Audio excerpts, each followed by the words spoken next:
Episode 211. லில்லியின் அருகில் சாரா சிரித்துக்கொண்டே வந்தாள். பின்பு, என்ன லில்லி, இந்த மாதிரி இடத்துக்கெல்லாம் நீ வந்திருக்க? அப்புறம் லைஃப் எப்படி போகுது என்று கேட்டாள். லில்லியோ தனது முகத்தை வேறு புறம் திருப்பிக் கொண்டாள். பின்பு, என்னோட லைஃப் எப்பயும் போல நல்லா சூப்பராக போகுது, நீ எப்படி இருக்க என்று கேட்டாள். உடனே அவள் தனது கைகளில் போட்டிருந்த வைர மோதிரத்தை அனைவரும் பார்க்கும்படி நன்றாக திருகிக் கொண்டே லில்லியை பார்த்தாள். பின்பு, எனக்கென்ன, நானும் சூப்பராக இருக்கேன், ஏன் என்னை பார்த்தாலே தெரியலையா என்று கேட்டுக்கொண்டே அவளது இன்னொரு கையால் அவளது கழுத்தில் போட்டிருந்த வைர நெக்லஸை தடவி கொண்டிருந்தாள். அதை பார்த்ததும் அங்கிருந்த அனைத்து பெண்களும் சாராவை ஆச்சரியமாக பார்த்தார்கள். பின்பு, சாரா, இது வைர நெக்லஸ் தானே? அதுவும் இந்த மாதம் ட்ரெண்டிங்கான நெக்லஸ். நீ நிஜமாவே ஹாப்பியான லைஃப் தான் வாழ்கிற போல. இது யாரு, உன்னோட ஹஸ்பண்ட் கிஃப்ட் பண்ணதா என்று கேட்டார்கள். உடனே சாரா, ஆமாம், இது என்னோட ஹஸ்பண்ட் எனக்கு கிஃப்ட் பண்ணது தான். அவர் என்னை ரொம்ப ஹாப்பியாக வச்சுருக்காரு. அவர் ஒரு பிஸ்னஸ் மேன், அவருக்கு என் மேலே அளவுக்கு அதிகமான காதல் என்று சொன்னவளின் கண்ணில் அப்பொழுதுதான் சிம்மன் தென்பட்டான். லில்லி, இது யாரு, உன்னோட பாய் ஃப்ரெண்டா? என்ன பண்ணிட்டு இருக்காரு என்று கேட்டாள். சாராவை பார்த்ததுமே ஏனோ சிம்மனுக்கு பிடிக்கவில்லை. அதனால் அவளிடம் பேச வேண்டாம் என்று சிம்மன் ஒதுங்கி இருந்தான். அவள் வழிய கேட்டதும் வேறு வழி இல்லாமல் சிம்மன் பேசத் தொடங்கினான். நான் அவளோட பாய் ஃப்ரெண்ட் தான், நான் சும்மா சாதாரண டாக்டராக இருக்கேன் என்று சொன்னான். உடனே அவள் சிம்மனை பார்த்து சிரித்தாள். பின்பு, டாக்டரா? இந்த காலத்தில் டாக்டராக இருக்கிறதும் நல்லது தான். கஷ்டப்பட்டு உழைச்சா கண்டிப்பாக எப்படியாவது ஒரு வீடு சாகிறதுக்குள்ளே வாங்கிடலாம் என்று சொன்னாள். உடனே சிம்மன், ஆல்ரெடி என்கிட்ட வீடு, கார் இருக்குது, நான் சொந்தமாக கிளினிக் கூட வச்சுருக்கேன். உங்களுக்கு ஃப்யூச்சரில் எப்போவாது உடம்பு சரியில்லைனா என்னோடய கிளினிக்கு வாங்க, நான் உங்களுக்கு 30% டிஸ்கவுண்ட் தரேன் என்று சொன்னான். அதை கேட்டதும் லில்லி வாய்விட்டு சிரித்தாள். லில்லி அப்படி சிரிப்பதை பார்த்ததும் கோபமான சாரா அவளை முறைத்து கொண்டு ஏதோ சொல்ல வந்தாள். அப்பொழுது அவளது செல்போன் ஒலித்தது. ஃபோனை எடுத்து பார்த்தவள் அதில் தனது கணவனின் எண்ணை பார்த்ததும் சிரித்துக்கொண்டு ஃபோனை அட்டன் செய்தாள். ஹலோ டார்லிங், வந்துட்டீங்களா? அங்கேயே இருங்க, நானே உங்களை பிக்கப் பண்ண வரேன் என்று சொல்லிவிட்டு வேகமாக அந்த அறையை விட்டு வெளியேறினாள். அவள் வெளியே சென்று அடுத்த சில நொடிகளிலேயே அவளது கணவன் விக்கியின் கைகளை இறுக பிடித்த வண்ணம் அந்த அறைக்குள் மீண்டும் வந்தாள். விக்கி சொந்தமாக ஒரு ஃபார்மசி கம்பெனி வைத்திருந்தான். பார்ப்பதற்கு சற்று அழகாகவும் இருந்தான். அவனை பார்த்ததும் அங்கிருந்த அனைத்து பெண்களும் வேகமாக ஓடி சென்று விக்கியிடம் வலிந்து கொண்டு பேசினார்கள். அவர்கள் அனைவரையும் விக்கிக்கு சாரா அறிமுகம் செய்து வைத்தாள். விக்கியும் சிரித்துக்கொண்டே அந்த பெண்கள் அனைவரிடமும் பேசினான். பின்பு சாரா, விக்கி, நான் உங்களுக்கு இன்னொரு ஃப்ரெண்டை இன்ட்ரோடியூஸ் பண்ணி வைக்கிறேன், வாங்க என்று சொல்லி அவனது கையை பிடித்து கொண்டு சிம்மனின் அருகில் சென்றாள். பின்பு, விக்கி, இவன் லில்லி, என்னோட கிளாஸ்மேட். பாவம், லைஃப்பில் ரொம்ப கஷ்டப்படுறான்னு நினைக்கிறேன். நீ வேணா அவளுக்கு ஏதாவது ஒரு வேலை வாங்கி கூட என்று சொன்னாள். அவளது பேச்சில் அவ்வளவு ஏளனம் இருப்பதை பார்த்த சிம்மனிற்கோ அவள் மீது கோபம் வந்தது. ஆனால் லில்லி அதை எதையும் கண்டு கொள்ளாமல் சாராவை பார்த்து சிரித்தாள். பின்பு சாரா, உன்னோட நல்லெண்ணத்துக்கு ரொம்ப தேங்க்ஸ். ஆனால் எனக்கு இப்போது வேலை வேணும்னு நான் உன்கிட்ட கேட்கவே இல்லையே. என்ன பார்த்துக்க எனக்கு தெரியும், நீ எனக்கு எந்த ஹெல்ப்பும் பண்ண வேணாம் என்று சொன்னாள். உடனே சாரா, லில்லி, நான் ஒன்றும் உன்னை தப்பாக நினச்சிக்க மாட்டேன். பாரு, நீ போட்டிருக்க ட்ரெஸ் எப்படி இருக்குன்னு. உன்னோட பாய் ஃப்ரெண்ட் சாதாரண டாக்டர், அவனால் உனக்கு லக்ஸரியான லைஃப் கொடுக்க முடியாது. அதனால தான் நான் உனக்கு ஹெல்ப் பண்ணலான்னு நினைக்கிறேன். நீ ஏன் தப்பாக நினைக்கிற என்று கேட்டாள். உடனே சிம்மன், அவ தான் வேலை வேணான்னு சொல்கிறாள், அப்புறம் எதுக்கு தேவையில்லாமல் அவகிட்ட பேசிகிட்டு இருக்கீங்க என்று கடுப்பாக கேட்டான். மிஸ்டர் சிம்மன், எனக்கு புரியுது, நீங்கள் அவன் மேலே காதல் வச்சுருக்கலாம். ஆனால் காதல் எல்லாத்தையும் கொடுத்துடாதுல்ல, அதுக்கு பணமும் அவசியம் தானே. பாருங்க அவள் எப்படி இருக்கான்னு என்று சொல்லிவிட்டு மறுபடியும் நக்கலாக அவளை பார்த்து சிரித்தாள். விக்கியும் அப்பொழுதுதான் லில்லியை கவனித்தான். அவள் மிகவும் அழகாக இருந்தாள். உடனே சிரித்து கொண்டு அவள் அருகில் சென்றான். பின்பு, ஹலோ மிஸ், என்னோட பேர் விக்கி, நான் ஃபார்மசி கம்பெனி வச்சுருக்கேன். உங்களுக்கு ஏதாவது ஹெல்ப் வேணுமா? என்கிட்ட கேளுங்க, என்னோட கம்பெனியில் கூட ஒரு செக்ரட்டரி வேலை ஃப்ரீயாக தான் இருக்குது, நீங்கள் வரீங்களா என்று கேட்டான். உடனே லில்லி, எனக்கு எந்த வேலையும் வேணாம், கேட்டதுக்கு ரொம்ப தேங்க்ஸ் என்று சற்று கடுகடுப்பாக முகத்தை வைத்துக்கொண்டு கையை எடுத்து கும்பிட்டாள்.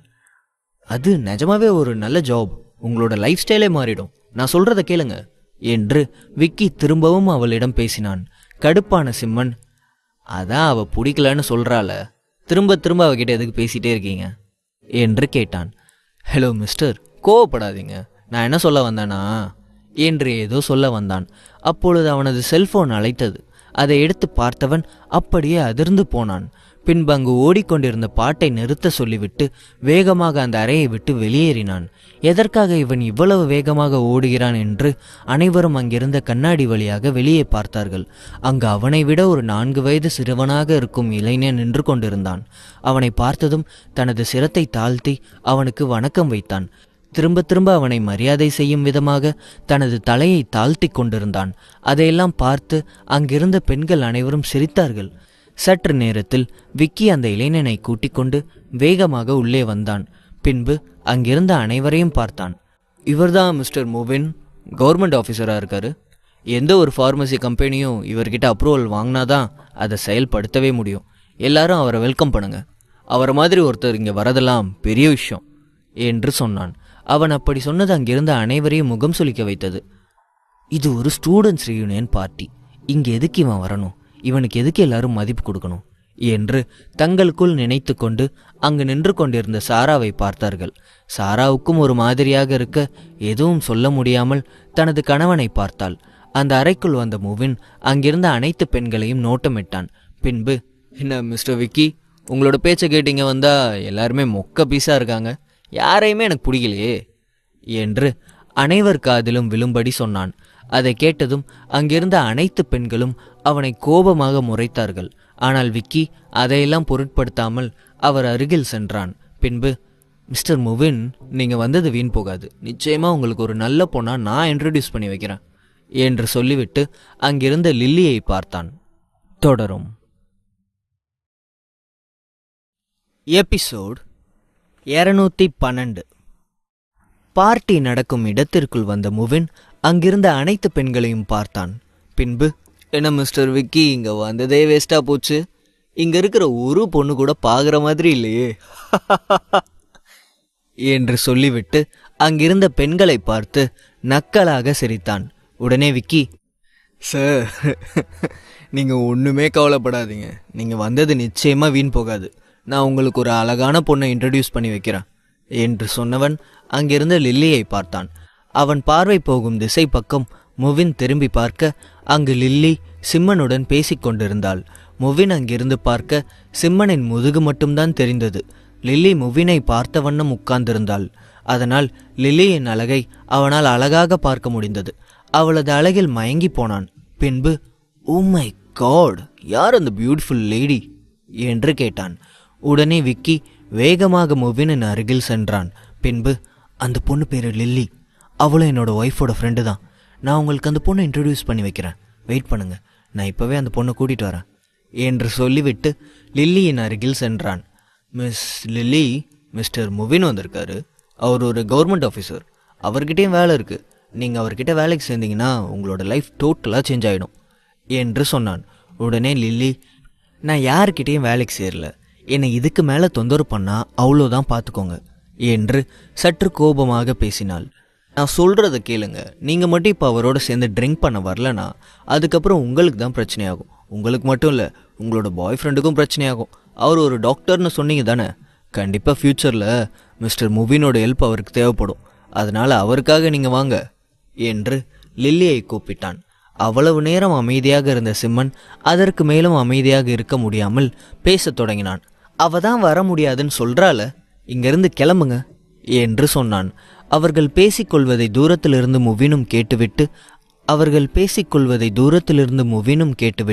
அவர்கள் அருகில் வந்தான். நான் கூப்பிட்டும் வரமாட்டேன்னு சொல்ற அளவுக்கு யாருக்கு தைரியம் இருக்கு என்று கேட்டான். அவனது குரல் கேட்டதும் எழுந்த சிம்மன் அவன் புறம் திரும்பினான். சிம்மனை பார்த்ததும் அவனது கைகள் ஆட ஆரம்பித்தது. உடனே சிம்மன் தனது ஒற்றை புருவத்தை தூக்கி அவனை பார்த்தான். பின்பு, நீயா, உன்னோட குடிக்கிறதுக்கு என்னோட கேர்ள் ஃப்ரெண்ட் வரணுமா என்று கேட்டான். உடனே முவின், மிஸ்டர் சிம்மன் நீங்களா ஐம் ரியலி சாரி, அவங்க உங்களோட கேர்ள் ஃப்ரெண்ட்னு எனக்கு தெரியாது என்று பம்மிக் கொண்டு சொன்னான். உடனே சிம்மன், என்னோட கேர்ள் ஃப்ரெண்ட் இல்லைன்னா மற்ற பொண்ணுங்க கிட்டே இப்படி தான் நடந்துப்பியா என்று கேட்டான். உடனே முவின், சாரி சார், நான் ஏதோ உணர்ச்சி வசப்பட்டு அப்படிலாம் பேசிட்டேன், இனிமேல் நான் எந்த பொண்ணுக்கிட்டே இந்த மாதிரி பேச மாட்டேன் என்று சொல்லிவிட்டு அங்கு நின்று கொண்டிருந்த லில்லியை பார்த்தான். பின்பு, சாரி சிஸ்டர் என்று சொன்னான். நெக்ஸ்ட் டைம் உன்னை நான் இந்த மாதிரி எங்கேயாவது பார்த்தேன், அதுக்கப்புறம் என்ன பண்ணுவேனே தெரியாது என்று சொல்லிவிட்டு அங்கு நின்று கொண்டிருந்த லில்லியின் கையை பிடித்துக்கொண்டு சிம்மன் அங்கிருந்து வெளியேறினான். அங்கிருந்த அனைவருக்குமே முவினின் பவர் என்னவென்று தெரியும். அவனே சிம்மனின் முன்பு இவ்வளவு பவ்யமாக நடந்து கொள்கிறான் என்றால் இவன் நிச்சயமாக சாதாரணமான ஆளாக இருக்க முடியாது என்று புரிந்து கொண்டார்கள். உடனே அங்கிருந்த பெண்கள் அனைவரும், உங்களை நாங்களே வழி அனுப்பி வைக்கிறோம் என்று சொல்லி அவர்கள் இருவரையும் அங்கிருந்து கூட்டி சென்றார்கள். லில்லி தனது தோழிகள் அனைவருக்கும் கையசைத்துவிட்டு சிம்மனின் காரில் ஏறினாள். கார் சற்று தூரம் தள்ளி போனதும் மிகவும் சந்தோஷமாக லில்லி கத்தினாள். அவள் அப்படி சந்தோஷமாக துள்ளி குதிப்பதை பார்க்கையில் ஏதோ சின்ன குழந்தை குதிப்பது போல் இருந்தது. அவளை பார்த்து சிம்மனும் சிரித்தான். பின்பு, போதும் போதும், அமைதியாவா என்று சொன்னான். அமைதியா வரதா சிம்மன், உனக்கு தெரியாது இந்த சாரா எத்தனை நாள் என்னை இம்சை பண்ணியிருப்பான்னு. இன்னைக்கு எல்லாத்துக்கும் சேர்த்து வச்சு அவளுக்கு கொடுத்துட்டேன், இனி நான் ஹாப்பியா இருப்பேன் என்று சொல்லிவிட்டு மறுபடியும் கத்தினாள். அவளை பார்த்து சிரித்துக்கொண்டே சரவணன் வேகமாக காரை ஓட்டி கொண்டு சென்றான். அவன் அவ்வளவு வேகமாக காரை ஓட்டுவதை லில்லி பார்த்தாள். பின்பு, என்னாச்சு, இவ்வளோ வேகமா எங்க போற என்று கேட்டாள். வேறெங்க, உன்னோட வீட்டில் ட்ராப் பண்ணதான். பாவம் சுகன்யா ரொம்ப கவலைப்பட்டுட்டு இருப்பா. உன்னை 12 மணிக்குள்ளே வீட்டுக்கு கொண்டு வந்து சேர்க்க சொல்லியிருக்கா என்று சொன்னான். என்ன, அதுக்குள்ளே வீட்டுக்கா? சிம்மா, நீ எனக்கு ப்ராமிஸ் பண்ணியிருக்க, இன்னைக்கு ஃபுல்லாக நீ என் கூட தான் டைம் ஸ்பெண்ட் பண்ணுறேன்னு சொல்லியிருக்க. என்னை வேற எங்கேயாவது கூட்டிகிட்டு போ ப்ளீஸ். எங்கேயாவது போய் என்ஜாய் பண்ணலாம், தயவு செஞ்சு வீட்டுக்கு மட்டும் கூட்டிகிட்டு போகாத என்று சொன்னாள். லில்லி, அடம் பிடிக்காத. ஏற்கனவே உனக்கு நடந்த இன்சிடென்ட் நினச்சி உங்கள் அக்கா இன்னும் கவலைப்பட்டுட்டு இருக்கா. உன்னை சீக்கிரம் கொண்டு போய் வீட்டில் விடலைனா அவள் ரொம்ப வேதனைப்படுவா. அவள் கஷ்டப்படுறதை பார்க்க உனக்கு பிடிக்குமா என்று கேட்டான். உடனே அவளும் முகத்தை உம்மென்று வைத்துக்கொண்டு இல்லை என்பது போல் தலையாட்டினாள். வெரி குட், ஒழுங்கு மரியாதையே என் கூட வீட்டுக்கு வா. உன்னை இன்னொரு நாள் சுகன்யாவோட சேர்த்து நான் அவுட்டிங் கூட்டிகிட்டு போகிறேன், ஓகே என்று சொல்லிவிட்டு அவளை வீட்டிற்கு அழைத்து சென்றான். கண்ணை மூடி திறப்பதற்குள் 1 மாதம் முடிந்திருந்தது. சிம்மனின் ஹாஸ்பிட்டல் மறுபடியும் கிராண்டாக ஓப்பன் ஆகியிருந்தது. அதில் அவன் பல நாடுகளிலிருந்து டாப் பெஸ்ட் டாக்டர்களை தேர்ந்தெடுத்து அவனது ஹாஸ்பிட்டலில் வேலைக்கு சேர்த்திருந்தான். அவனையும் சேர்த்து மொத்தம் அங்கு 8 டாக்டர்கள் வேலை பார்த்து கொண்டிருந்தார்கள். அவர்கள் அனைவருக்கும் தனித்தனி அறை என்று கொடுக்கப்பட்டிருந்தது. மிக குறைந்த நாட்களிலேயே அந்த ஹாஸ்பிட்டல் மிகவும் ஃபேமஸ் ஆகி இருந்தது. அந்த ஹாஸ்பிட்டல் வரும் அனைவருக்கும் தரமான மருத்துவம் கிடைக்கும்படி சிம்மன் செய்திருந்தான். சிம்மன் தனது அறையில் உட்கார்ந்து கொண்டிருந்தான். அப்பொழுது டக் டக் என்று சத்தம் கேட்டது. இவ்வளோ வேகமாக ஃப்ளோரே இடிஞ்சு போகிற அளவுக்கு யார் நடக்கிறா என்று சொல்லிக்கொண்டே சிம்மன் நிமிர்ந்து பார்த்தான். அப்பொழுது அங்கே பூஜா தான் வந்து அவன் முன்பு நின்றாள். உடனே சிம்மன் சிரித்துக்கொண்டு, இது யாரு, நம்ம ஆர்கியாலஜிஸ்ட் மாதிரி இருக்கு. என்ன மேடம், நீங்கள் எப்போ வந்தீங்க என்று கேட்டான். நான் வந்ததெல்லாம் இருக்கட்டும், நான் 1 வாரம் தானே இந்த ஊரில் இல்லை, அதுக்குள்ளே உன்னோட ஹாஸ்பிட்டல் எப்படி இப்படி மாறுச்சு என்று கேட்டாள். உடனே சிம்மன், அதெல்லாம் அப்படிதான். சரி, நீ போன வேலையெல்லாம் நல்லபடியாக முடிஞ்சதா? ஒரு வழியாக எல்லா சவப்பெட்டியும் திறந்து பார்த்துட்டியா என்று அவளை பார்த்து கிண்டல் செய்தான். உனக்கு என்னோட வேலையை பார்த்தா கிண்டலாக இருக்குல்ல? எல்லாம் என்னோட நேரம். உன்கிட்ட வந்து நான் சிக்கியிருக்கேன் பார்த்தியா? அதெல்லாம் இருக்கட்டும், உன்கிட்ட நான் ஒரு முக்கியமான விஷயம் ஒன்று சொல்லலான் தான் வந்தேன் என்று சொன்னவள் பின்பு வேகமாக அங்கிருந்த சேரில் உட்கார்ந்தவள் தனது பேக்கிலிருந்து ஒரு சில துணியை எடுத்து அவனிடம் கொடுத்தாள். நீ எனக்கு கொடுத்த அந்த தகடு சாம்பல் ஆயிடுச்சு என்று சொன்னாள். வேகமாக அதை வாங்கி பார்த்தவன் அதிர்ச்சியுடன் அந்த தகடு இருந்த துணியை பார்த்தான். பின்பு, யாருக்கும் எதுவும் ஆகலை தானே? உன் கூட இருக்கிற யாருக்கும் எந்த பிரச்சனையும் இல்லையே என்று சீரியஸாக கேட்டான். தொடரும்.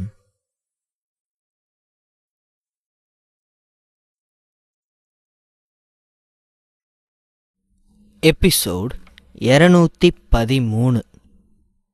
நீ எனக்கு கொடுத்த அந்த தகடு சாம்பலாயிருச்சு என்று சொன்னாள். வேகமாக அதை வாங்கி பார்த்தவன் அதிர்ச்சியுடன் அந்த தகடு இருந்த துணியை பார்த்தான். பின்பு, யாருக்கும் எதுவும் ஆகலை தானே? உன் கூட இருக்கிற யாருக்கும் எந்த பிரச்சனையும் இல்லையே என்று கேட்டான். அதை பற்றி சொல்ல தான் உன்னை தேடி வந்திருக்கேன். நாங்கள் எல்லாரும் அகழ்வாராய்ச்சிக்காக ஒரு இடத்துக்கு போயிருந்தோம். எங்கள் கூட ப்ரொஃபஸர் ஹாரியும் வந்திருந்தார். போன இடத்துல எந்த பிரச்சனையும் இருந்த மாதிரியே தெரியலை. ஆனால் திரும்பி வந்ததுலேருந்து அவர்கிட்ட சில மாற்றங்கள் தெரிய ஆரம்பிச்சது என்றாள் பூஜா. மாற்றமா? என்ன மாதிரி மாற்றம்னு கொஞ்சம் தெளிவாக சொல்கிறியா என்று கேட்க, அவருக்கு இப்போல்லாம் சரியாக தூக்கமே வரதில்லையா. அப்படியே தூங்கினாலும் கெட்ட கெட்ட கனவுகளாக வருதான். அவரால் சரியாக தூங்க முடியல. அவர் எத்தனையோ டாக்டர்களை போய் பார்த்துருக்காரு. ஆனால் யாருமே சரியான தீர்வே கொடுக்கல. இது வரைக்கும் அவர் எத்தனையோ இடத்துக்கு போய் அகழ்வாராய்ச்சி பண்ணியிருக்காரு. ஆனால் இது வரைக்கும் அவருக்கு இப்படியெல்லாம் நடந்ததே கிடையாது. அவர் ரொம்பவே அப்செட் ஆகியிருக்காரு என்றாள் பூஜா. என்ன பூஜா இதெல்லாம்? போன தடவை உனக்கு ப்ராப்ளம் வரும்போது நான் என்ன சொல்லியிருந்தேன்? இனிமே இது மாதிரியான இடங்களுக்கு போகக்கூடாதுன்னு நான் உன்கிட்ட ஸ்ட்ரிக்டாக சொல்லியிருந்தேன்ல. அப்புறம் எதுக்காக போனேன் என்றான் சிம்மன். என்ன பண்ணுறது சிம்மன், என்னோட படிப்பே அந்த மாதிரி தானே. ப்ரொஃபஸரே வரணும்னு சொல்லும்போது நான் வரமாட்டேன்னு எப்படி சொல்ல முடியும்? நான் ஒன்றும் சும்மா போலையே. நீ கொடுத்த தாயத்து என் கையில் இருந்துச்சு. அந்த தைரியத்தில் தான் போனேன். எனக்கு ஒன்றும் ஆகலை. ஆனால் ப்ரொஃபஸருக்கு தான் ஏதோ நடந்திருக்கு என்றாள் பூஜா. புரியுது பூஜா, இதெல்லாம் தீய ஆன்மாக்களோட தாக்கமாக தான் இருக்கணும். என்ன உங்கள் ப்ரொஃபஸர்கிட்ட கூட்டிகிட்டு போ, நான் என்னன்னு பார்க்குறேன் என்றான் சிம்மன். சிம்மன் தனது வேலையை முடித்துவிட்டு பூஜாவோடு அங்கிருந்து புறப்பட்டான். சிறிது நேரத்தில் அவர்கள் தங்களுடைய கல்லூரியை அடைந்தார்கள். அவர்கள் இருவரும் அங்கு வந்து சேர்வதற்கும் கல்லூரி வகுப்பு முடிவதற்கும் சரியாக இருந்தது. கல்லூரி வளாகம் மாணவர்களால் நிறைந்திருந்தது. அந்த கல்லூரி தான் சிட்டியிலேயே 2வது பெரிய கல்லூரி. பூஜா காரை கொண்டு வந்து வாசலில் நிறுத்தினாள். சிம்மனும் பூஜாவும் காரிலிருந்து இறங்கி உள்ளே வந்தார்கள். அப்போது அங்கே சற்று தொலைவில் ஒரு மாணவி நின்று கொண்டிருந்தாள். அவள் பூஜாவை பார்த்தவுடன் சிரித்து கொண்டே பூஜாவை நோக்கி வந்தாள். வா பூஜா, நீ சொன்ன அந்த டாக்டர் இவர்தானா என்று கேட்க, ஆமாம் இவர்தான் டாக்டர் சிம்மன் என்று சொல்லிவிட்டு சிம்மனை பார்த்து, சிம்மன் இவ தான் என்னோடய ஃப்ரெண்ட் ரேச்சல். நாங்கள் எல்லாருமே ஒன்றா தான் கேம்புக்கு போயிருந்தோம். அப்படி போன இடத்துல தான் இந்த மாதிரியான சம்பவங்கள் நடந்துச்சு. எனக்கு கொஞ்சம் வேலை இருக்குது, ரேச்சல் உன்னை ப்ரொஃபஸர்கிட்ட கூட்டிகிட்டு போவா என்று சொல்ல, சரி வாங்க சார், நான் உங்களை ப்ரொஃபஸர்கிட்ட கூட்டிகிட்டு போகிறேன் என்றாள் ரேச்சல். ப்ரொஃபஸர் அந்த கல்லூரிக்கு சொந்தமான விடுதியில்தான் தங்கியிருந்தார். அந்த விடுதி கல்லூரிக்கு பின்பக்கத்தில் தான் இருந்தது. ரேச்சல் சிம்மனை அழைத்து கொண்டு அவருடைய ஹாஸ்டலுக்கு சென்றாள். அங்கே அவர் 3வது மாடியில் ஒரு பெரிய வீட்டில்தான் தங்கியிருந்தார். காலிங் பெல்லை அடித்தவுடன் கதவு திறக்கப்பட்டது. ப்ரொஃபஸர் ரேச்சலை பார்த்து, வாமா ரேச்சல், என்ன இந்த பக்கம் என்றார் ப்ரொஃபஸர் ஹாரி. சார், இவர்தான் டாக்டர் சிம்மன். இவர்கிட்ட உங்கள் பிரச்சனையை பற்றி சொன்னோம். இவர் உங்களை பார்க்கணும்னு சொன்னார், அதான் கூட்டிகிட்டு வந்தோம் என்றாள். ஓ எஸ், இவரை பற்றி நான் கேள்விப்பட்டிருக்கேனே. அதிசய டாக்டர் மிஸ்டர் சிம்மன் தானே? கடந்த சில நாட்களாக மீடியா முழுக்க இவரை பற்றி தானே பிரபலமாக பேசிகிட்டு இருக்காங்க. இறந்து போனவங்களை கூட மறுபடியும் உயிர்ப்பிக்கக்கூடிய டாக்டர் இவர் தானே என்றார். அப்படிலாம் எதுவும் இல்லை சார், மீடியாக்காரங்க என்னை மிகைப்படுத்தி காமிக்கிறாங்கன்னு நினைக்கிறேன் என்று பணிவோடு கூறினான் சிம்மன். நோனோ சிம்மன், நான் உங்களை பற்றி நிறைய கேள்விப்பட்டிருக்கேன். உங்களை சந்தித்ததில் எனக்கு ரொம்ப சந்தோஷம். உங்கள் திறமை ரொம்ப அசாதாரணமானது. சும்மாலாம் யாரும் ஒருத்தரை தூக்கி வச்சு பேச மாட்டாங்க. உள்ளே வாங்க, உள்ளே வாங்க, உட்கார்ந்து பேசலாம் என்று ரேச்சலையும் சிம்மனையும் உள்ளே அழைத்து சென்றார். அனைவரும் ஹாலில் இருந்த சோஃபாவில் அமர்ந்து கொண்டார்கள். ப்ரொஃபஸர் சிம்மனிடம், அப்புறம் சொல்லுங்கள் சிம்மன், உங்கள் கையில் இருக்கிற அந்த மேஜிக் என்ன? எப்படி எல்லாருக்கும் இவ்வளோ சிறப்பாக ட்ரீட்மெண்ட் கொடுக்குறீங்க என்றார் ஹாரி. மேஜிக்லாம் எதுவும் இல்லை சார், எனக்கு சீன மருத்துவம் கொஞ்சம் தெரியும். அதோடு என்னோட முன்னோர்கள் பயன்படுத்தின சில அக்குபஞ்சர் ஊசிகள் இருக்குது. அதை வச்சு தான் நான் பேஷண்ட்டுக்கு ட்ரீட்மெண்ட் கொடுக்குறேன் என்றான் சிம்மன். இருக்கலாம், பட் என் விஷயத்தில் உங்கள் ஊசி வேலை செய்யாமல் போகலாம் என்றார். அதை கேட்டவுடன் சிம்மனுக்கு சற்று வியப்பாக இருந்தது. ஒருவேளை ஹாரிக்கு தன் உடலில் இருக்கும் பிரச்சனை என்னவென்று தெரிந்திருக்குமோ என்று யோசித்தான். அப்படி சொல்லாதீங்க சார், இந்த டாக்டர் ரொம்ப திறமைசாலின்னு நீங்கள் தானே சொன்னீங்க. ஒரு தடவை ட்ரை பண்ணி பார்க்கலாம்ல என்றாள். உன்னோட அன்புக்கு ரொம்ப நன்றிம்மா. ஆனால் இதெல்லாம் ஒர்க் அவுட் ஆகுமான்னு தான் எனக்கு தெரியல என்றார் ஹாரி. அப்போது அங்கே ஒரு முதியவர் வந்தார். சிம்மனுக்கும் ரேச்சலுக்கும் தேநீர் தயாரித்து எடுத்து வந்தார். அவருக்கு சுமார் 70 வயது இருக்கும். ஆனால் அவரது நடவடிக்கை சுறுசுறுப்பாக இருந்தது. அவருடைய தலைமுடி அனைத்தும் நரைத்து போயிருந்தாலும் அவர் ஆரோக்கியமாக இருந்தார். ப்ரொஃபஸர் ஹாரி அந்த நபரை சிம்மனுக்கும் ரேச்சலுக்கும் அறிமுகப்படுத்தி வைத்தார். இவர் தான் ஹென்றி. இவர் ரொம்ப வருஷமாக என் கூடவே தான் இருக்கார். ரொம்ப அருமையாக சமைப்பார் என்று சொல்ல ஹென்றி சிம்மனுக்கு மரியாதை செலுத்திவிட்டு தன்னுடைய இடத்தில் வந்து அமர்ந்து கொண்டார். ஹென்றி, இவர் தான் டாக்டர் சிம்மன். இவரோட மருத்துவ திறமை ரொம்ப அபாரமானது. ரொம்ப சின்ன வயசுலேயே நிறைய சாதனை படைச்சிருக்காரு. இப்போது எனக்கு ட்ரீட்மெண்ட் கொடுக்க வந்திருக்காரு என்றார் ப்ரொஃபஸர். தனக்குள் ஏதோ ஒரு மந்திர சக்தி இருப்பதை சிம்மன் நன்றாகவே உணர்ந்திருந்தான். ஆனால் அதை பற்றி அவர்களிடம் எதுவும் சொல்லிக்கொள்ளவில்லை. உங்கள் உடம்புக்கு என்ன? நல்லா தானே இருக்க? கெட்ட கெட்ட கனவு வருது, அவ்வளோதானே. இதுக்கு எதுக்கு டாக்டர்? எப்பவும் போல துளசி தீர்த்தம் குடிச்சா சரியா போயிடுமே என்றார் ஹென்றி. ஆனால் கசாயம் எந்த பலனையும் கொடுக்க போவதில்லை என்பதை சிம்மன் நன்கு அறிந்திருந்தான். ஏனென்றால் ஹாரியின் உடலை தீய சக்திகள் ஆக்கிரமித்திருந்தது. வெறும் தீர்த்தத்தை குடிப்பதால் எந்த பலனும் இருக்கப் போவதில்லை. தீய சக்தியின் ஆற்றல் மேலும் சில நாட்களுக்கு நீடித்தால் அது மேலும் மோசமான விளைவுகளை கூட ஏற்படுத்தும் வாய்ப்பு இருக்கிறது. டீ குடிக்கும்போது ஹென்றி சிம்மனின் முகப்பாவனைகளை பார்த்த பிறகு, என்னாச்சு தம்பி? என்னோட கருத்தில் உங்களுக்கு உடன்பாடு இல்லைன்னு நினைக்கிறேன். ஆமாம் சார், இந்த மாதிரி துளசி தீர்த்தம்லாம் குடிக்கிறதுனால தீய சக்திகளை எதுவும் செய்ய முடியாது. அதை எதிர்க்கணும்னா நாம் வேற சில வழிமுறைகளை தான் பின்பற்றி ஆகணும் என்றான் சிம்மன். தொடரும்.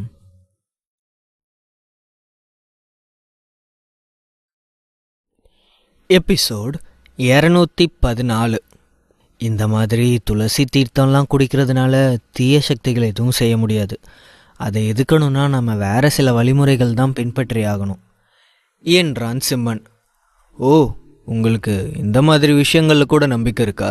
நீங்கள் ஒரு டாக்டர், அதனால் இதெல்லாம் நம்ப மாட்டீங்கன்னு நினச்சேன் என்று ஆச்சரியத்தோடு கேட்டார் ஹென்றி. சீன மருத்துவத்தில் இந்த மாதிரி விஷயங்களுக்கு இடம் இருக்குது சார் என்றான் சிம்மன். மன்னிக்கணும் டாக்டர் சிம்மன், மருத்துவத்துறையில் உங்களுக்கு இந்த அளவுக்கு திறமையான அனுபவமும் இருக்குன்னு நான் கொஞ்சம் கூட எதிர்பார்க்கல. உங்களை பார்த்த உடனே உங்கள் திறமையை குறைச்சி எடை போட்டுட்டேன்னு நினைக்கிறேன் என்றார். சிம்மன் தயக்கத்தோடு தன் பைக்குள் வைத்திருந்த ஒரு பொடியை வெளியில் எடுத்தான். ஒரு கிளாஸ் குடி தண்ணீரில் அதை கலந்தான். அந்த பொடியை கலந்த பிறகும் அந்த தண்ணீர் மிகவும் சுத்தமாக இருந்தது. அந்த தண்ணீரில் பொடியை கலந்ததற்கான எந்த தடயமும் தெரியவில்லை. அந்த தண்ணீரை எடுத்து ப்ரொஃபஸர் ஹாரிக்கு கொடுத்து, இந்தாங்க சார், இந்த தண்ணியை குடிங்க. இதை குடிச்சிங்கன்னா உங்களுக்கு எல்லாமே சரியாயிடும் என்றான். ப்ரொஃபஸர் ஹாரி அந்த தண்ணீரை முழுவதுமாக குடித்து முடித்தார். அதை குடிக்கும்போது அந்த தண்ணீர் இதமான சூட்டில் இருப்பது போல் உணர்ந்தார். சிம்மன், நீங்கள் ஏன் எங்களோட 6th சென்ஸ் டிரான்ஸ்ஃபர்மேஷன் கிளப்பில் கலந்துக்கூடாது என்று புன்னகையோடு கேட்டார். மன்னிக்கணும் சார், எனக்கு இதுக்கெல்லாம் இப்போது நேரமே இல்லை. நான் ஒரு டாக்டராக நடந்துக்க தான் விரும்புகிறேன் என்றான். கவலைப்படாதீங்க சிம்மன், இந்த அசோசியேஷனில் நீங்கள் கலந்துக்கிட்டீங்கன்னா பிற்காலத்தில் உங்களுக்கு கவர்மெண்ட் கிட்டேருந்து நிதி கூட கிடைக்க வாய்ப்பு இருக்குது. எதிர்காலத்தில் இது உங்களுக்கு பாதுகாப்பான விஷயமா இருக்கும் என்று கூறினார். சிம்மன் எந்த பதிலும் சொல்லாமல் அமைதியாக இருந்தான். பரவாயில்ல சிம்மன், இப்போவே உடனே சேர்ந்துக்கணுன்னு எந்த அவசியமும் இல்லை. உங்களுக்கு எப்போ தோணுதோ அப்போ நீங்கள் தாராளமாக வரலாம். உங்களுக்காக எப்போவுமே எங்கள் அசோசியேஷன் காத்துட்ருக்கோம் என்றார் ஹாரி. அப்படி ஒரு எண்ணம் தோணுச்சுன்னா நான் கண்டிப்பாக திரும்பி வருவேன். சரி சார், அப்போ நாங்கள் புறப்படுறோம் என்று சொல்லிவிட்டு அங்கிருந்து வெளியேறினான். ரேச்சலும் அவனோடு வெளியேறினாள். அவனுக்கு நன்றி தெரிவிக்கும் விதமாக ரேச்சல் அவனை ஒரு உணவகத்திற்கு அழைத்து சென்றாள். அவள் ஒரு கல்லூரி மாணவி என்றாலும் அவளுக்கென சொந்தமாக ஒரு காரும் ஒரு வீடும் இருந்தது. பூஜாவும் ரேச்சலும் கிட்டத்தட்ட ஒரே மாதிரி சிந்தனை உடையவர்களாக இருந்தார்கள். மேலும் தங்களுடைய வசதியை வெளிக்காட்டிக் கொள்ள விரும்பாதவர்களாகவும் இருந்தார்கள். உணவு சாப்பிட்டு முடித்த பிறகு சிம்மன் தன்னுடைய கிளினிக்கு திரும்பினான். சிறிது நேரம் பேஷண்ட்டுகளை பார்த்தான். அப்போது தீபிகா அங்கே வந்தாள். இருவரும் நீண்ட நாட்களாக ஒருவரை ஒருவர் பார்த்திருக்கவில்லை. தீபிகா முன்பை விட இப்போது கவர்ச்சியாக இருந்தாள். அழகாக உடை அணிந்திருந்தாள். என்னாச்சு தீபிகா, ஏன் இவ்வளவு கோபமாக இருக்க? என்ன பிரச்சனை என்றான் சிம்மன். என்ன பிரச்சனையா? தலையில இடி விழுற மாதிரியான பிரச்சனை. இன்னும் 15 நாள்ல எனக்கும் அந்த பிரபுவுக்கும் என்கேஜ்மெண்ட் நடத்த போறாங்களாம் என்றாள் தீபிகா. அவள் சிம்மனை வெறுப்பேற்றுவதற்காக தான் அப்படி சொன்னாள். ஆனால் சிம்மன் அலட்சியமாக பதில் சொன்னான். அதுக்கே நீ ஏன் மேல கோவப்படுற? இப்ப நான் என்ன செய்யணும் என்று கேட்க, கொஞ்ச நேரம் என் கூட வெளியில வா என்றாள் தீபிகா. இப்பவா? எனக்கு பேஷன்ஸ் இருக்காங்க தீபிகா என்றான் சிம்மன். அப்போ என்னை விட உனக்கு பேஷன்ஸ் தான் முக்கியமா? அதான் இத்தனை டாக்டர்ஸ் இருக்காங்கல்ல, அவங்க பார்த்துக்குவாங்க. நீ இப்போ என் கூட வெளியில வா என்று பிடிவாதமாக கூறினாள். தீபிகாவின் மனநிலை சரியில்லை என்பதை புரிந்து கொண்ட சிம்மன் உடனடியாக அவளுடன் புறப்பட்டு சென்றான். தீபிகா அவனை ஒரு பார்க்குக்கு அழைத்து சென்றாள். அந்த இடம் பார்ப்பதற்கு மிகவும் ரம்மியமாக இருந்தது. இருவரும் ஒரு பெஞ்சில் அமைதியாக அமர்ந்திருந்தார்கள். இதமான தென்றல் காற்று அந்த இடத்தை மேலும் அழகாக காட்டியது. பொதுவாக கலகலவென இருக்கும் தீபிகா இன்று மிகவும் அமைதியான முகத்தோடு சோகமாக இருந்தாள். என்னாச்சு தீபிகா, ஏன் இவ்வளோ சோகமாக இருக்க? உனக்கு அந்த பையனை பிடிக்கலன்னு உங்கள் அப்பா கிட்டே நேரடியாக சொல்ல வேண்டியது தானே? ஒவ்வொரு தடவையும் நான் வந்து ஹெல்ப் பண்ண முடியுமா? உனக்காக நீ தானே பேசணும் என்றான் சிம்மன். தீபிகா எந்த பதிலும் சொல்லாமல் தன்னுடைய முகத்தை தாழ்த்தி கொண்டாள். இப்படி எதுவுமே பேசாமல் இருந்தால் நான் என்ன நினைக்கிறது? நீ வாயை திறந்து பேசாம உன் மனசில் இருக்கிறது என்னால் புரிஞ்சிக்க முடியாது தீபிகா. எதுவாக இருந்தாலும் நேரடியாக சொல்லு என்றான். எனக்கு இந்த கல்யாணத்தில் இஷ்டம் இல்லாததுக்கு ஒரு காரணம் இருக்கு சிம்மன். நான் வேற ஒருத்தரை லவ் பண்ணுறேன் என்று சொல்லி ஓர கண்களால் சிம்மனை பார்த்தாள். சிம்மன் ஆச்சரியத்தோடு, அட்டடா, லவ்வா? எனக்கு தெரியாம இது எப்போ நடந்துச்சு? எனக்கு ரொம்ப ஆச்சரியமா இருக்கு. உனக்கு காதல் கூட பண்ண வருமா? அது சரி, உன் மனசை மாத்தின அந்த இடியட் யாரு என்றான் சிம்மன். நோ சிம்மன், என்னோட லவ்வரை இடியட்னு சொல்லாத, அப்புறம் நீ தான் ரொம்ப வருத்தப்படுவ என்றாள் தீபிகா. சரி சரி, எதுவும் சொல்லலை, கோவப்படாத. முதல்ல அவன் யாருன்னு சொல்லு. அவன் உன்னை கல்யாணம் பண்ணிக்க ரெடியாக இருந்தா அவனே உங்கள் அப்பா கிட்ட வந்து பேச வேண்டியது தானே என்றான் சிம்மன். நேரடியாக பேசலனாலும் அவன் என்னை பல தடவை இந்த பிரச்சனையிலேருந்து காப்பாற்றிருக்கான். ஒவ்வொரு முறையும் என்னை பொண்ணு பார்க்க வரும்போதெல்லாம் அதை தடுக்கிறதுக்கு அவன் தான் எனக்கு ஹெல்ப் பண்ணியிருக்கான் என்று சொல்ல, தீபிகா தன்னை பற்றி தான் சொல்கிறாளோ என்ற சந்தேகத்தோடு சிம்மன் அவளை உற்று பார்த்தான். அவனுடைய இதயம் வேகமாக துடிக்க ஆரம்பித்தது. அதற்கு மேல் பொறுமையை இழந்த தீபிகா நேரடியாகவே தன்னுடைய காதலை வெளிப்படுத்தினாள். இன்னுமா என் மனசில் இருக்கிற காதல் உனக்கு புரியல? நான் உன்னை தான் காதலிக்கிறேன் சிம்மன். நீ தான் அந்த idiot. I love you Simha என்றாள். அதை கேட்ட சிம்மன் அதிர்ச்சி அடைந்து விட்டான். தீபிகாவிடமிருந்து அவன் இதை துளியும் எதிர்பார்க்கவில்லை.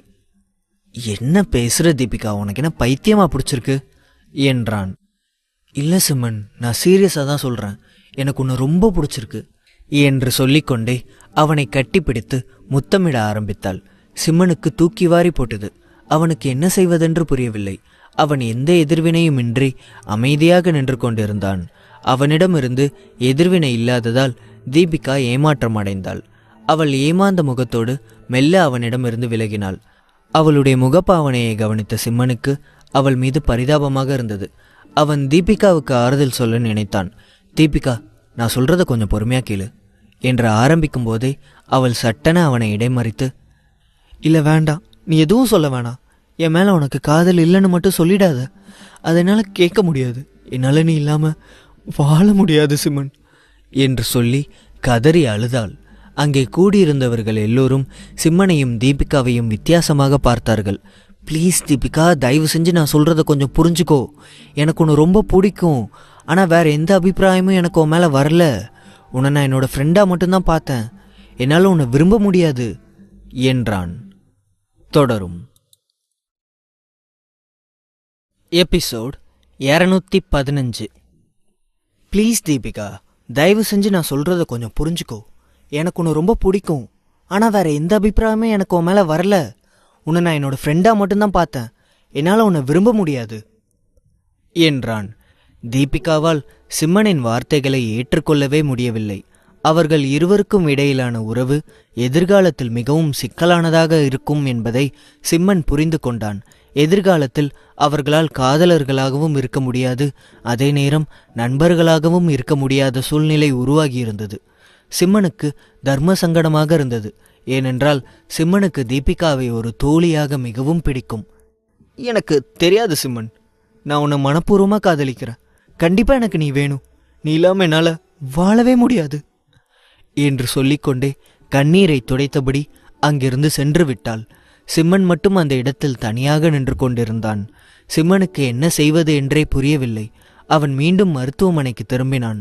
வந்ததிலிருந்து தொடர்ந்து நோயாளிகளை கவனித்து கொண்டே இருந்தான். ஒருவர் பின் ஒருவராக சிகிச்சைக்காக வந்து கொண்டே இருந்தார்கள். அவன் தன்னுடைய ஆலோசனை அறையிலிருந்து வெளியில் வரவே இல்லை.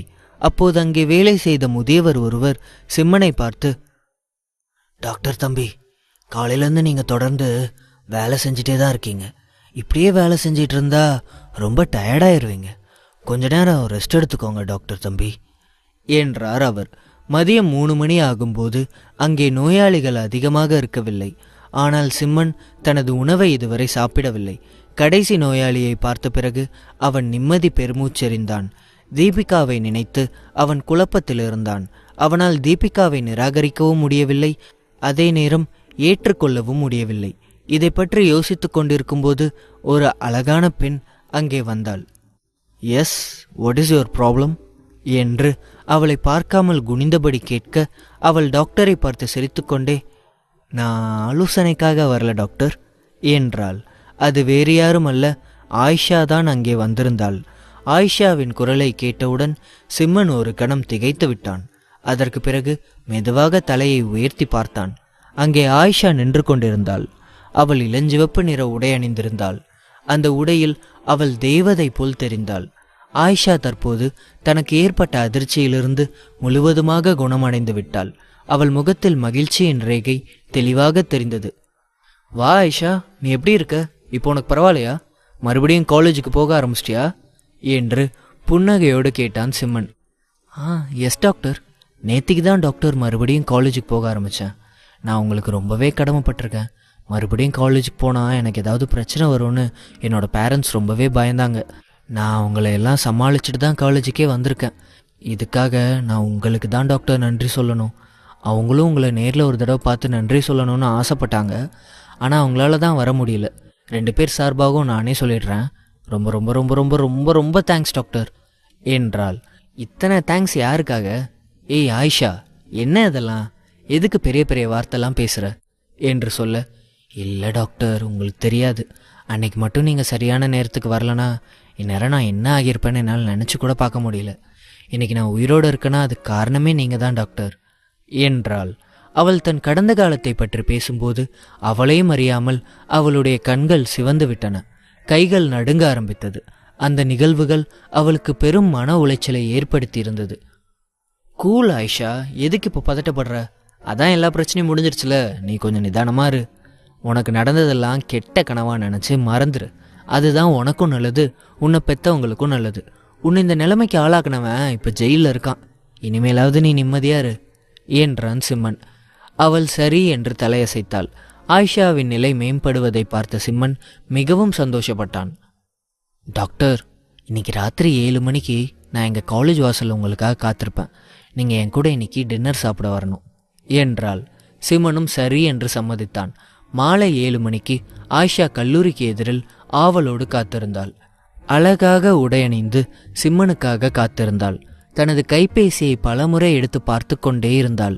சிம்மனுக்கு கால் செய்யலாம் என்று நினைத்தாள். ஆனால் ஒருவேளை அவன் போக்குவரத்து நெரிசலில் சிக்கியிருக்கலாம் என்று நினைத்து அவனை தொந்தரவு செய்யாமல் விட்டுவிட்டாள். அவள் தன் மனதுக்குள் சிம்மனை மானசீகமாக நேசிக்க ஆரம்பித்து விட்டாள். எந்த அளவுக்கு அவள் சிம்மனை நேசிக்கிறாள் என்பது அவளுக்கு மட்டுமே தெரியும். இன்னைக்கு எப்படியாச்சும் என் மனசில் இருக்கிற காதலை சிம்மன் கிட்ட சொல்லிடணும். நான் சிம்மனுக்கு பொருத்தமானவ இல்லைன்னு எனக்கு தெரியும். ஆனால் என் மனசு முழுக்க சிம்மன் மட்டும்தான் இருக்காரு. பேசி பார்த்துடலாம் என்று நினைத்து கொண்டே அங்கே காத்திருந்தாள். அப்போது ஒரு கார் வேகமாக ஆயிஷாவுக்கு அருகில் வந்து நின்றது. அதிவேகமாக வந்து சடன் பிரேக் அடித்ததால் அதன் வீல்கள் தரையில் இழைத்து கொண்டு 10 அடிகள் தள்ளி சென்று நின்றது. அதை பார்த்த ஆயிஷா திடுக்கிட்டாள். தடுமாற்றத்தோடு கிட்டத்தட்ட கீழே விழும் நிலைக்கே சென்று விட்டாள்.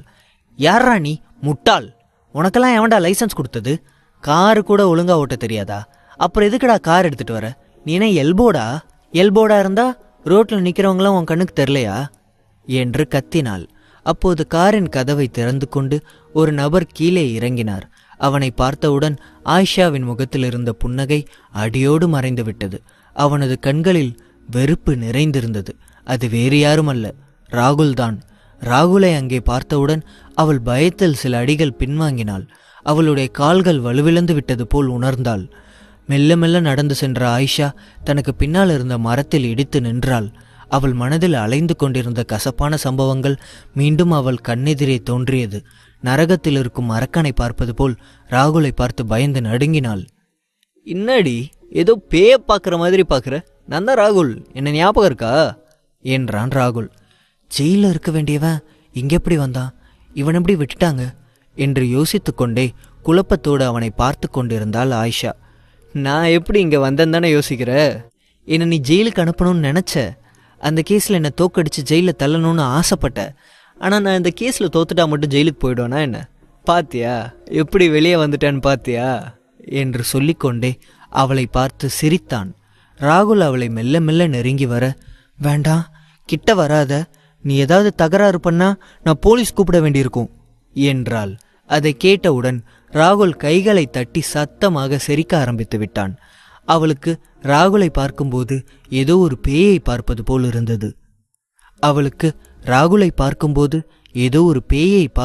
இருந்தது. தொடரும்.